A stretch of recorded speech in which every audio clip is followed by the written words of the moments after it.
역대상 7장. 이사갈의 아들은 돌라와 부하와 야sup과 시므론 이렇게 넷이다. 돌라의 아들은 우시와 르바야와 여리엘과 야메와 입삼과 스무엘인데 이들은 돌라 가문의 족장들이다. 다윗 시대에 족보에 오른 용감한 군인들의 수는 22,600명이다. 우시의 아들은 이스라히야이며 이스라히야의 아들은 미가엘과 오바댜와 요엘과 이시야 이렇게 다섯인데 이들은 모두 족장이다. 이들의 각 가문에 따라 족보에 오른 전쟁 용사는 36,000명이나 되었는데 그들에게 아내와 자식이 많았기 때문이다. 이사갈의 모든 종족에 속한 그들의 형제는 용감한 군인들이며 87,000명 모두가 족보에 올랐다. 베냐민의 아들은 벨라와 베겔과 여디야엘 이렇게 셋이다. 벨라의 아들은 에스본과 우시와 우시엘과 여리못과 이리 이렇게 다섯인데 이들은 모두 다 가문의 족장들이다. 그들의 족보에 오른 용감한 군인들은 22,034명이다. 베겔의 아들은 스미라와 요아스와 엘리에셀과 엘요에네와 오므리와 여레목과 아비야와 아나돗과 알레멧이다. 이들은 모두 베겔의 아들이다. 그들의 족보의 각 가문의 족장들로 기록된 용감한 군인들은 22,000명이다. 여디아엘의 아들은 비란이고 비란의 아들은 여우스와 베냐민과 예훗과 그나아나와 세단과 다시스와 아히사할이다. 이들은 모두 여디아엘의 아들이요 각 가문의 족장들이며 싸움에 나갈 만한 용감한 군인들은 17,200명이다. 이르의 자손은 숫빔과 훗빔이고 아헬의 아들은 후심이다. 납달리의 아들은 야스엘과 구니와 예셀과 살룸인데 이들은 비라의 손자이다. 므낫세의 아들은 그의 첩 아람 여자가 낳은 아스리엘이다. 길르앗의 아버지 마길도 이 여자가 낳았다. 마길은 훗빔과 숫빔에게 아내를 얻어 주었는데 그 누이의 이름은 마아가이다. 므낫세의 둘째 아들의 이름은 슬로보앗인데 슬로보앗은 딸만 낳았다. 마길의 아내 마아가는 아들을 낳아 그 이름을 베레스라고 불렀다. 그 아우의 이름은 세레스이며 그 아들은 울람과 라겜이다. 울람의 아들은 부단이다. 이들이 므낫세의 손자요 마길의 아들인 길르앗의 자손이다. 그의 누이 함몰 레겟은 이스훗과 아비에셀과 말라를 낳았다. 스미다의 아들은 아이안과 세겜과 리키와 아니암이다. 에브라임의 아들은 수델라이고 그 아들은 베렛이고 그 아들은 다하시고 그 아들은 엘르아다이고 그 아들은 다하시고 그 아들은 사바시고 그 아들은 수델라이고 또 에셀과 엘르앗이 있다. 그 땅의 토박이인 가드 사람이 그들을 죽였는데 그들이 가드 사람의 짐승을 빼앗으려고 내려갔기 때문이다. 그들의 아버지 에브라임이 여러 날 동안 슬퍼하였으므로 그 친척들이 찾아와서 그를 위로하였다. 그 뒤에 에브라임이 아내와 동침하였고 그 아내가 임신하여 아들을 낳았다. 에브라임은 자기 집에 불행한 일이 있었기 때문에 아들의 이름을 브리아라고 불렀다. 에브라임의 딸은 세에라인데 그는 아레위 베호론과 우센세라 성읍을 세웠다. 브리아의 아들은 레바와 레셉이다. 레셉의 아들은 델라이고 그 아들은 다한이고 그 아들은 라단이고 그 아들은 암미옷이고 그 아들은 엘리사마이고 그 아들은 눈이고 그 아들은 여호수아이다. 에브라임 자손의 소유지와 거주지는 베델과 그 주변 마을들과 동쪽의 나아란과 서쪽의 게셀 및 그 주변 마을들과 세겜과 그 주변 마을들이며 또 아사와 그 주변 마을에까지 이른다. 벳산과 그 주변 마을과 다하낙과 그 주변 마을과 무깃도와 그 주변 마을과 또 돌과 그 주변 마을은 므낫세 자손에게 돌아갔다. 이 여러 곳에 이스라엘의 아들 요셉의 자손이 살았다. 아셀의 아들은 임나와 이스아와 이스위와 브리아이며 그들의 누이는 세라이다. 브리아의 아들은 헤벨과 말기엘인데 말기엘은 비르사잇의 아버지이다. 헤벨은 야블렛과 소멜과 호담과 그들의 누이 수아를 낳았다. 야블렛의 아들은 바삭과 빔할과 아스와시니 이들이 야블렛의 아들이다. 소멜의 아들은 아히와 로가와 호바와 아람이다. 소멜의 아우 헬렘의 아들은 소바와 임나와 셀레스와 아말이다. 소바의 아들은 수아와 하르레벨과 수알과 베리와 이므라와 베셀과 톳과 사마와 실사와 이드란과 부에라이다. 예델의 아들은 여분네와 비스바와 아라이다. 울라의 아들은 아라와 한니엘과 리시아이다. 이들은 모두 아셀의 자손으로서 각 가문의 족장들이요 뽑힌 용감한 군인들이요 지도자급 족장들이다. 싸움에 나갈 만한 군인으로서 족보에 오른 사람의 수는 26,000명이다. 역대상 8장. 베냐민은 맏아들 벨라와 둘째 아스벨과 셋째 아하라와 넷째 노아와 다섯째 라바를 낳았다. 벨라에게 자손이 있는데 그들은 아달과 게라와 아비웃과 아비수아와 나아만과 아호아와 게라와 스부반과 후람이다. 에웃의 자손은 다음과 같다. 이들은 게바에 사는 가문들의 족장으로서 게바 주민을 마나핫으로 사로잡아간 나아만과 아이야와 게라인데 그들은 사로잡아간 게라와 우사와 아이웃을 낳았다. 사하라임은 모압 평지에서 자기의 아내 후심과 바하라를 내보낸 뒤에 아들을 낳았는데 아내 호데스에게서 요밥과 시비야와 메사와 말감과 여우스와 사갸와 미르바를 낳았다. 이 아들들은 그들 가문의 족장들이다. 또 사하라임은 아내 후심에게서 아비둡과 엘바알을 낳았다. 엘바알의 아들은 에벨과 미삼과 세멧인데 이 세멧이 오노와 롯과 그 주변 마을들을 세웠다. 브리아와 세마는 알론에 사는 가문들의 족장으로서 이들이 가드 주민을 내쫓았다. 아이요와 사닥과 여레목과 스바랴와 아락과 에델과 미가엘과 이스바와 요한은 브리아의 아들이다. 스바랴와 무슬람과 히스기와 헤벨과 이스무레와 이슬리아와 요밥은 엘바알의 아들이다. 야김과 시그리아 삽디와 엘리에네와 실르데와 엘리엘과 아다야와 브라야와 시므앗은 시므이의 아들이다. 이스반과 에벨과 엘리엘과 압돈과 시그리와 하난과 하냐나와 엘람과 안도디야와 이브드야와 브누엘은 사삭의 아들이다. 삼스레와 스하랴와 아달랴와 야레시야와 엘리야와 시그리는 여로함의 아들이다. 이들은 족보에 오른 각 가문의 족장들이며 이 족장들은 예루살렘에서 살았다. 기브온의 아버지 여이엘이 기브온에 살았는데 그 아내의 이름은 마아가이다. 그의 맏아들은 압돈이며 그 아래로 수루와 기스와 바알과 나답과 그들과 아히요와 세겔이 있다. 미글롯은 시므아를 낳았는데 이들도 다른 친족들을 마주보며 자기들의 친족들과 함께 예루살렘에서 살았다. 넬은 기스를 낳고 기스는 사울을 낳고 사울은 요나단과 말기수아와 아비나답과 에스바알을 낳았다. 요나단의 아들은 무립바알이며 무립바알은 미가를 낳았다. 미가의 아들들은 비돈과 멜렉과 다레야와 아하스이다. 아하스는 여호와따를 낳고 여호와따는 알레멧과 아스마웻과 시므리를 낳고 시므리는 모사를 낳았다. 모사는 비느하를 낳았다. 비느하의 아들은 라바이고 그 아들은 아사이고 그 아들은 아셀이다. 아셀에게 6 아들이 있는데 그들의 이름은 아스리감과 보그르와 이스마엘과 스하랴와 오바댜와 하난이다. 이 모두가 아셀의 아들이다. 아사랴후 에색의 아들은 맏아들이 울람이고 둘째가 여우스이고 셋째가 엘리멜렉이다. 울람의 아들은 활을 잘 쏘는 용감한 군인들인데 아들과 손자가 많아서 모두 150명이나 되었다. 이들이 모두 베냐민의 자손이다. 역대상 9장. 이와 같이 온 이스라엘이 족보에 오르고 이스라엘 열왕기에 기록되었다.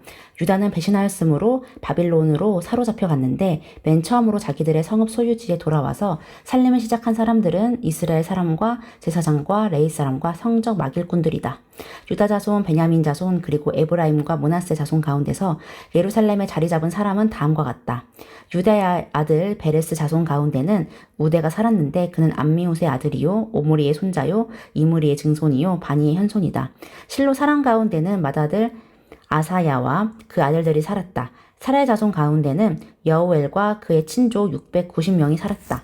베냐민의 자손 가운데는 살루가 살았는데 그는 무슬람의 아들이요 호다위아의 손자요 하스누아의 증손이다. 그리고 여로함의 아들인 이브느야와 미그리의 손자요 우시의 아들인 엘라와 이브니야의 증손이요 르우엘의 손자요 스바디아의 아들인 무슬람이 살았다. 이와 같이 족보에 오른 그들의 친족은 모두 956명이며 이들은 모두 각 가문의 족장이다. 제사장 가운데는 여디야와 여야립과 야긴과 아사랴가 살았는데 아사랴는 힐기야의 아들이요 무슬람의 손자요 사독의 증손이요 무라요새 현손이요 하나님의 성전 관리를 책임진 아이두의 오대손이다. 또 아다야도 살았는데 그는 여로함의 아들이요 바스울의 손자요 말기야의 증손이다. 또 마아세도 살았는데 그는 아디엘의 아들이요 야세라의 손자요 무슬람의 증손이요 무실레밋의 현손이요 임멜의 오대손이다. 또 그들의 친족이 있는데 이들은 각 가문의 족장들이며 하나님의 성전을 돌보는 일에 유능한 사람들로서 그 수는 1760명이다. 레위 사람들 가운데는 무라리의 자손인 스마야가 살았는데 그는 핫숲의 아들이요 아스리감의 손자요 하사비아의 증손이다. 또 박박갈과 헤레스와 갈랄과 마따니아가 살았는데 마따니아에는 미가의 아들이요 시그리의 손자요 아삽의 증손이다. 또 오바댜가 살았는데 그는 스마야의 아들이요 갈랄의 손자요 여두둔의 증손이다. 그리고 베레캬도 살았는데 그는 아사의 아들이요 느도바 사람들의 마을에 살던 엘가나의 손자이다. 문지기는 살룸과 악굽과 달몬과 아히만과 그들의 친족들인데 살룸이 그 우두머리이다. 살룸은 이때까지 동쪽에 있는 왕의 문에 문지기로 있다. 이들이 레위 자손의 진영에 속한 문지기이다. 고라의 증손이요 에비아삽의 손자요 고레의 아들인 살룸과 그의 가문에 속한 그의 친족들 즉 고라 족속은 성막 문을 지키는 임무를 맡았다. 그들의 종상도 주님의 성막 문을 지키는 사람들이었다. 예전에는 엘르아살의 아들 비느하스가 그들의 책임자였는데 주님께서 그와 함께 하셨다. 무셀레마의 아들 스가랴는 회막문의 문지기이다. 문지기로 뽑힌 사람은 모두 212명이며 마을별로 족보에 기록되었다. 다윗과 사무엘 선견자가 그들을 신실히 여겨 이 모든 일을 맡겼다. 그들과 그 자손이 주님의 성정문 곧 성막문을 지키는 일을 맡았는데 이 문지기는 동서남북 사방에 배치되었다. 마을에 사는 그들의 친족들은 번갈아 와서 일회씩 그들을 도왔다. 레위 사람인 4명의 책임자들은 신실하여서 하나님의 성전의 방과 창고들을 맡았다. 그들은 성전을 지키며 아침마다 문을 여는 일을 맡았으므로 하나님의 성전 주위에 머무르면서 밤을 지냈다. 그들 가운데 몇 사람은 성전에 사용하는 기구를 맡았으므로 그것들을 세어서 들여오고 세어서 내주었다. 또 그들 가운데 몇 사람은 성전의 모든 기구와 그 밖의 기구들 그리고 고운 밀가루와 포도주와 기름과 유향과 향품을 맡았다. 제사장의 자손 가운데서 몇 사람은 향료를 배합하여 향수를 만들었다. 레위 사람 맏디다는 고라 자손 살롬의 맏아들로서 구워서 바치는 제물을 준비하는 일을 맡았다. 고앗 자손 가운데서 그들의 친족 몇 사람은 안식일마다 차리는 빵을 준비하는 일을 맡았다. 또 찬양을 맡은 사람도 있었다. 이들은 레위 지파의 족장들로서 성전의 부속 건물에 살면서 밤낮으로 자기들의 일만 해야 하였으므로 다른 일은 하지 않았다. 이들의 족보에 오른 레위 사람 족장들이다. 이 족장들은 예루살렘에서 살았다. 기브온의 조상 여이엘은 기브온에 살았으며 그 아내의 이름은 마아가이다. 그 맏아들은 압돈이고 그 아래로 수루와 기스와 바알과 넬과 나답과 그돌과 아이요와 스가랴와 미글롯이 있다. 미글롯은 시므암을 낳았다. 이들은 다른 친족들을 마주보며 자기들의 친족과 함께 예루살렘에서 살았다.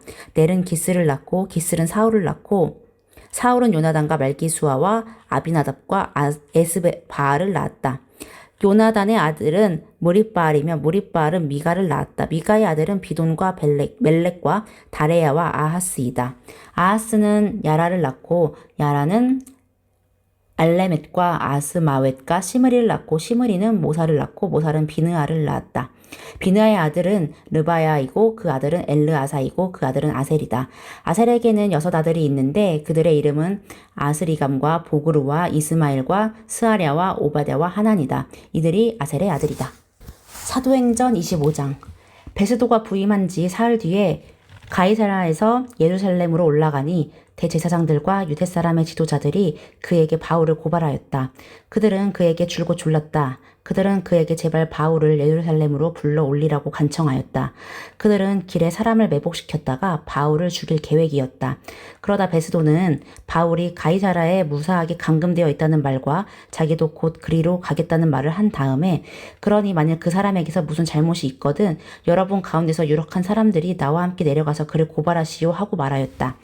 베스도는 예루살렘에서 8일인가 열흘인가를 지낸 뒤에 가이사라로 가서 이튿날 재판석에 앉아서 바울을 데려오라고 명령하였다. 바울이 나타나자 예루살렘에서 내려온 유대 사람들이 그를 애워싸고 여러 가지 무거운 제목을 걸어서 고발하였으나 증거를 대지 못하였다. 바울은 나는 유대 사람의 율법이나 성전이나 황제에 대하여 아무 죄도 지은 일이 없습니다 하고 말하여 자신을 변호하였다. 그러나 베스도는 유대 사람의 환심을 사고자 하여 바울에게 묻기를 그대는 예루살렘으로 올라가서 이 사건에 대하여 내 앞에서 재판을 받고 싶지 않소 하였다. 바울이 대답하였다. 나는 지금 황제의 법정에 서 있습니다. 나는 여기서 재판을 받아야 합니다. 각하께서도 잘 아시는 대로 나는 유대 사람에게 조금도 잘못한 것이 없습니다. 만일 내가 나쁜 짓을 저질러서 사형을 받을 만한 무슨 일을 하였으면 죽는 것을 마다하지 않겠습니다. 그러나 나를 고발하는 이 사람들의 고발 내용에 아무런 근거가 없으면 어느 누구도 나를 그들에게 넘겨줄 수 없습니다. 나는 황제에게 상소합니다.